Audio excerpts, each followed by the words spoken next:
Okay, here we go. Okay, hi. So, so let's talk about setting up our project 4, okay? This is a finished sample of what project 4 is gonna look like. We wanna make a background and we wanna edit these patterns so that they are seamless. And then we're gonna make these tiles so that I can just see that you succeeded, right? Now, where do we begin though? Where do we begin? We wanna start with this background. So this is what we wanna make. Now your background can look different from mine. That's totally fine. So let's see, I'm just gonna minimize this. I'll just open up a new document. So you do get a handout for this project. It's actually on Canvas, so you can just look at it, but it tells you, it just says, okay, create a new document. So here I go, I'm gonna go File, New, File, New. Now this one's a little bigger, so we're gonna go Print size to start with, and it's actually tabloid. Tabloid is 11 by 17, so whatever, but it's a landscape, right? So it's 17 by 11, 17 inches by 11 inches, and 300 pixels per inch. And that's where we begin. So, and it tells you on your handout, it says RGB mode. I got RGB. I have, it's Photoshop so far. Let's see, white background is good. Let's see, what do we got here? Yeah, that's good. Yeah, that's it, inches. Okay, so I'm gonna hit create. So here's my blank document. Okay, and then what I always recommend is that you save it right away. So that way because currently it's untitled. So currently it's just untitled. But you should save it right away so you know it's your project. So I'm gonna go File, Save As, and I tell you what I want you to name it. So make sure you name it correctly this time. So let's see, you wanna name it 2200, your last name, what do I say here, 04. Now I'm gonna put B, because I think I already have one in there. Yeah, so I'm gonna put B. You don't put B, but I already have one in there. So this is B, part B. Photoshop file. Save it as a Photoshop file. This will be your work file, meaning this is the one where it's the highest resolution. You can always come back and edit it, and you save it as a Photoshop file. And then later, when you turn it in to me, when you upload it to Canvas, you will save a second version of this, and it'll be at 150 pixels per inch, and it'll be a Photoshop PDF. But for now, just Photoshop is fine. .psd, Photoshop. So I'm gonna hit save. All right, there it is. That's easy enough. Now, what do I do for my background? Well, the background doesn't have to be, it doesn't have to be something beautifully amazing. It just has to be normal. It just kind of demonstrates that you can use some of these, let's see, I gotta find my layers. Here's my layers. You want to use some of these fill layers. And so what's a fill layer? Well, let's talk about it. Oh, shoot. I'm going to make my layers bigger. Forgot. So you can see them. Okay. So a fill layer is actually down here on top of the adjustment layers. So here are the adjustment layers. We talked about adjustment layers last week, right? But the top 3 layers, these are fill layers, and they just fill. Watch, I'll show you. So and you need 3 different ones. You need a solid color, a gradient, and a pattern. So it's easy. So I'm gonna go solid color. Ooh, except I don't want black. Let me pick. So I've got my color picker here. So if I want maybe like a blue, I'm gonna go blue, and then I can adjust. That's kind of like a purple. It doesn't matter. I'll go purple. Purple. You can move this target around, right? On the far left is pure grayscale. The far right is pure color, dark, light, dark on the bottom. So you just kind of adjust it. If you get a exclamation mark, that means it's not going to print. Let's work as if we're designing for print. So if you get this triangle, you can either back off your circle so that thing disappears, or you can just click on this thing and it will pick a color that can print. There. Now it may not be, you may not like it, so you might have to adjust it a little bit. But you can't use these colors if you're going to print. These are out of gamut, means they're not going to print well. I'm going to stick with this. This looks good. So I've got it's like a purple. Okay, so I hit OK. So there it is. This layer is filled with purple. I don't care what color you pick. What you don't want to do is you don't want to pick something that's like overly distracting though. Like you don't want to be like I don't know, crimson red with a real dark black and white pattern. And if it's too distracting, I mean, that could be a problem. I'm not necessarily going to grade you down on it, but you don't want it to be, you want it to be not as important as your patterns swatches that you're going to make. Those are the important part. The background is just the background. But anyways, that's it. Okay, so far so good. I have a fill color. So I'll show you that again. That was right here. So it's the black and white circle. I call it it's like the adjustment layer, because normally use this for adjustment layers, but whatever, we have them right here. Solid color, that's what I did, and that's what you have to do. Now I need to do a gradient. Okay, so what's a gradient? Gradient's a color blend. We talked about it briefly. The thing about the gradient, and so again, this is going to be a gradient layer, right? And you can see it kind of automatically filled my project, my whole page with this gradient, right? And the default, I guess, is this black. The default is black. Well, I assume this is the default, but I believe the default is to transparency, meaning it's only going to blend one color. Oh yeah, black isn't the default. I just had black selected. So watch, let me cancel, watch. See, I had black in my fill here. So watch, I'm going to cancel. So that went away. Whatever color you have in your fill, right here, your fill, it's going to use that. So let's see, I want to use, let me go to my swatches. I'm just going to use a light gray, just a light gray. So now I have look what it did. Ugh, my fill layer was selected. So it filled my fill layer with that light gray. So I'm going to undo, Control Z. So how do I avoid that? Deselect. So I deselected my fill layer. Wow. Okay, anyways, light gray. So I got light gray back. My fill layer is deselected, light gray, but you could pick any color. Whatever, if I picked a pink, I'd have a pink. I'm going to do a light gray. Okay, now I'm going to go to my fill layer for gradient. Here you can see it's a light gray blending to nothing. Oh, and look, is this my gradient option? Oh gosh. I highly recommend you use this one. This is the default, what is it, foreground color to transparent. But this is the easiest one. But there are other ones, gosh, where are they? So you can see I click on this option here, and they've got like all these like folders worth. Oh my gosh. Here are the basic ones. So the first one is foreground. It's probably gonna be hard to see on your screen. Foreground to background. And basically it's hard to see, but it's like a light gray to white. So it uses my foreground to my background colors to make a gradient.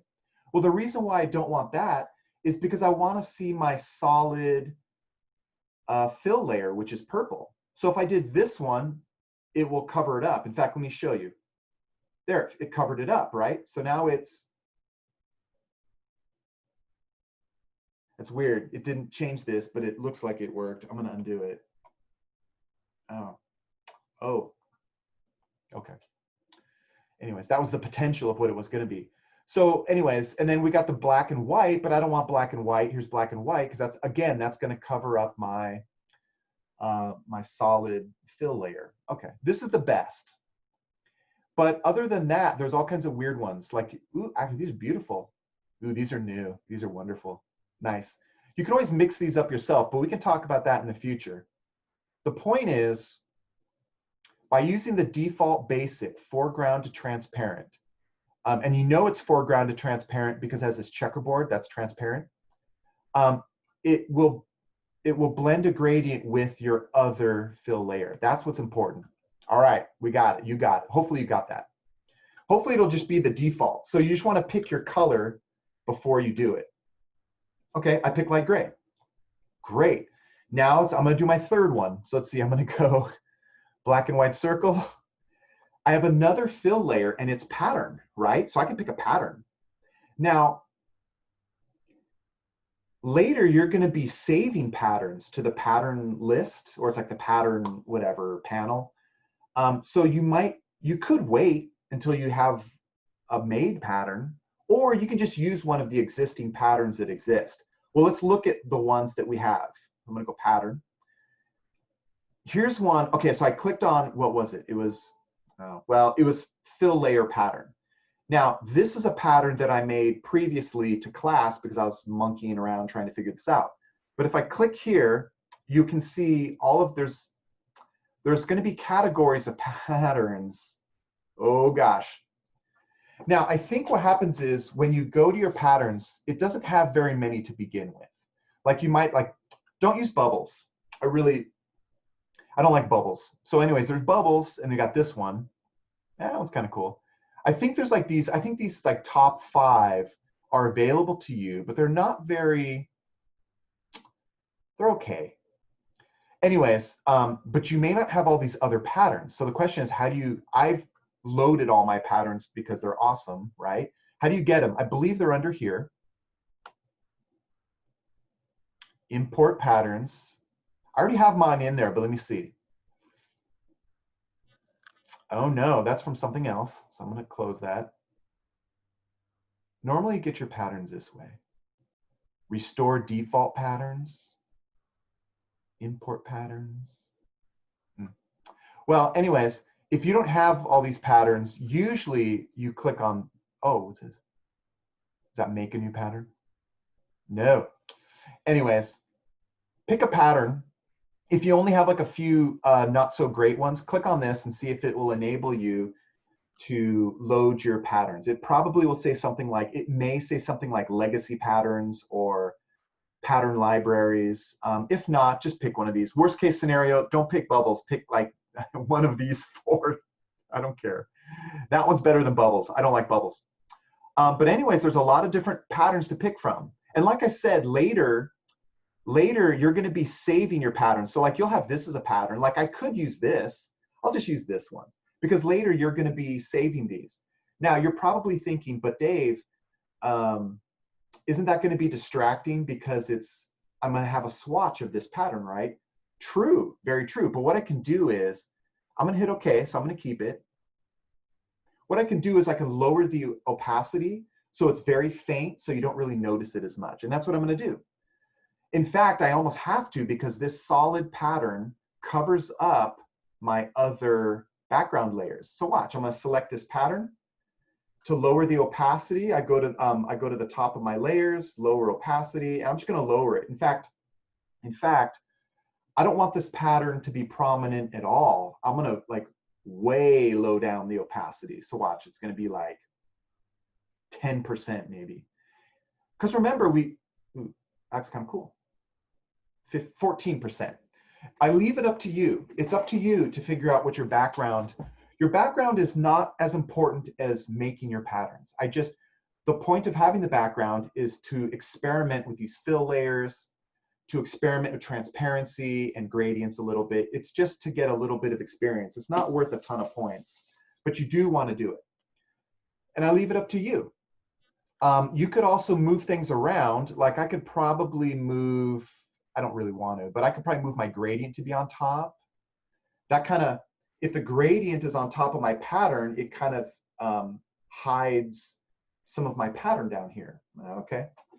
There's other things you can do too, like you can experiment with blending modes, but we'll talk about that. We talked about it briefly, but you can pick different blending modes like screen or overlay, and it might change how your background looks. Now, when you change but normal's fine, normal's fine. If you do change the blending mode, I recommend you change it on your pattern because that will give you the most effect. Whatever, this looks great. Simple, good, simple, it's fine. Now, here's what we want to do though. We want to organize these 3 layers into a group, a layer group, right? Currently, they're 3 separate layers, but let's put them into a group. So there's a couple different ways on how to put layers into a layer group. Probably the easiest way, well, the easiest way is this. You select you select the layers that you want to put into a group. So watch, I'm going to do that. How do I select more than one layer? You click one layer, you hold Control, you click another layer, you hold Control, you click another layer. You could hold Shift, click the bottom and the top. It selects all the layers in between. But as a habit, I recommend you hold Control and you click on the layers you want to be selected. That way you can skip some, whatever. Hold Control, click on your layers. You can see I selected all 3 of my layers. They're selected. Now I'm going to go option for layers, and you want to do new group from layers. New group from layers means new group from selected layers. So I selected those 3 layers. If I click on new group from layers, it's going to group them. So I click here. Oh gosh. Normally I would name it, but my Zoom stuff is in the way, so I'm going to press enter. Okay, there it is. It's group 1. Normally I would type in the name, but I couldn't because I had stuff there. So here's my group 1. How do I know that these layers are in that group? Well, they're indented. They're indented into that group. And then another thing I can check is I can hide the group. If I hide the group and all those layers hide, that means they're successfully in that group. Now, I didn't get a chance to name my group, so I want to name it. So I'm going to double click on the name here. I'm going to name it background. Ta-da, enter. Press enter after you do it. So that's what you want to do for your homework. You're going to have a layer group of, you're going to have 3 layer groups, one for your background, one for your patterns, and one for your text. So we'll talk about that. But that's it. Let me show you again, though. Let me see here. You don't want to remove your layers, but how do you remove your layers out of how do you move a layer out of a group? You just drag it on top or below, but on top's easier. I drag it, I'm going to let go. There, it's out, it's outside. How do I know it's outside? Because it's not indented anymore, right? It's not indented in. Okay, I'm going to drag this one out. I'm going to drag this one out. Okay. So they're not in the group anymore. Let me see. Let me organize them. Oh no, I want this one to be on top and I want this one to be on top. Okay, there they are. So what happens if I don't remember? Let's say I'm a student and I don't remember to do new group from layers. Can I do it a different way? Yeah.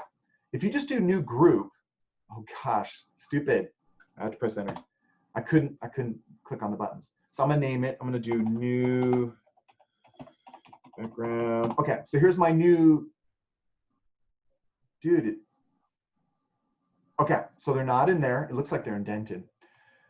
So nothing's in this group. So how do I put them in there? I just drag it right on top. So I drag that one on top, I drag this one on top, and I drag this one on top.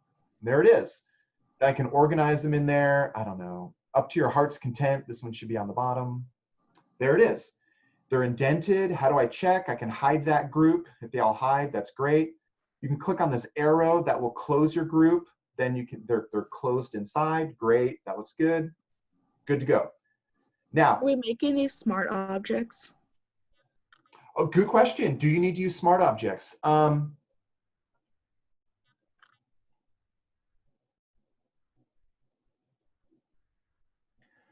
That's a good question. Normally, I would say yes for this project. Let me check to see if I'm grading smart objects. Okay.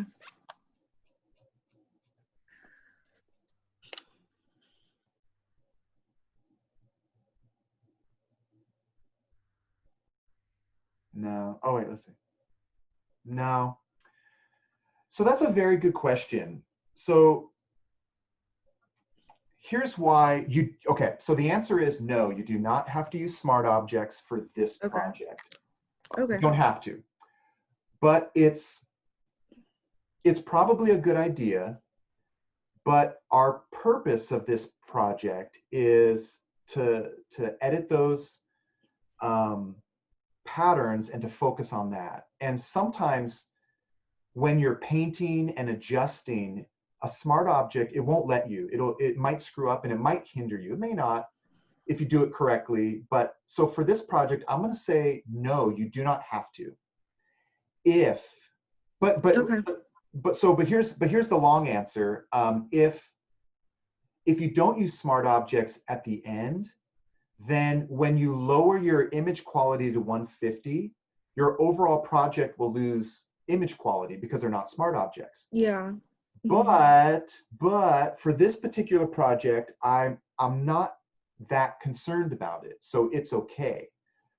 So what I'll do is, let's just assume we're not going to use smart objects, but I will show you at the end later today, if we have time. I'll show you the benefit of it, and you can do it if you want to, but I'm not grading it because I'm focusing on the patterns, and I don't want you to have to worry about it, because I want you to worry about patterns and not smart objects, because smart objects might interfere. They're not supposed to, but they might. Okay, thank you. Good question. Excellent question. Okay, so anyways, here they are. Technically, I can make these a smart object now, but I'm just going to leave them for now. So they're pretty good to go. Oh, one more thing. Here's just, don't ever do this, but you could put a group within a group, but it's better to have, there would be no purpose to it, but watch. I can drag this in here. So now I have a group within a group, but that's confusing. So as far as your layer groups go, you don't want to do this on accident. So you would want this group to be separate. So I'm gonna drag it out. It's back out. I don't need this one anymore. There's nothing in there. So I'm just gonna delete this group. Delete. But this is my group. In fact, I recommend once you have your group in place, you can lock it. So like I'm gonna select my group, I'm gonna lock it. You click on the black lock, it's protected, good to go. So that's it. So let's see, we talked about fill layers. So for the first part of your homework, you're gonna use 3 fill layers. You're gonna use a solid color fill layer, and you can pick any color you want. Then you're gonna do a gradient. I recommend the foreground to transparent gradient. I used a light gray. Okay, I believe foreground to transparent is the default. It should be, but if not, scrub through my video and you saw the one. It was the middle basic gradient. It's foreground to transparent. I think it's the default. Then you're going to do a pattern. You can use an existing pattern, or you can wait for this and do one of the patterns we're going to make later, or you can just pick one of those texture. There's really cool texture patterns, but remember, put your pattern in your background, put it to a low opacity so that it doesn't compete with your other patterns. I put my pattern to like 14%, maybe 20%, maybe 10% opacity. I leave it up to you. You just want it to look pretty, you want it to look good. And you might have a different idea of what looks good. Maybe you want to have a green in the background, or maybe you want to have a red, but it's like a muted red, so it's like a red brown. I don't care. You just don't want it to be so beautiful that it takes away from your patterns. That's the focus. Anyways, so that's it. That's the basics of the background. I'm going to stop recording. Let's see here. Stop